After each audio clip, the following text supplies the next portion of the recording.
নমস্কার বন্ধুরা, আপনারা দেখছেন দিল্লির কুতুব মিনার। আমরা আজকে এসেছি একটু বেড়াতে।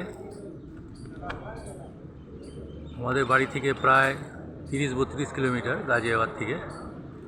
তো আমরা 12টা-12:30টার সময় এসে পৌঁছেছি। এই যে কুতুব মিনারের চারিদিকে বিভিন্ন ধ্বংসাবশেষ পড়ে আছে, আপনারা একটু লক্ষ্য করুন।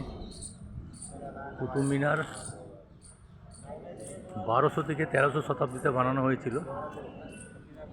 বোধহয় কুতুবউদ্দিন আইবক শুরু করেছিল এবং আলাউদ্দিন খিলজি বোধহয় শেষ করেছিল। তো বাকি ইতিহাসটা একটু আপনারা দেখে নেবেন।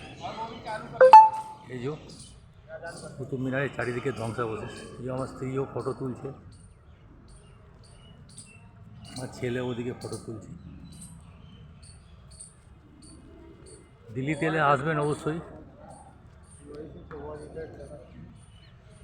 ভিডিওটা ভালো লাগলে শেয়ার করবেন প্লিজ।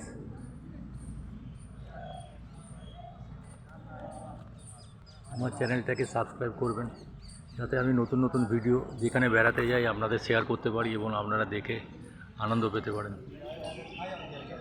রাখলাম।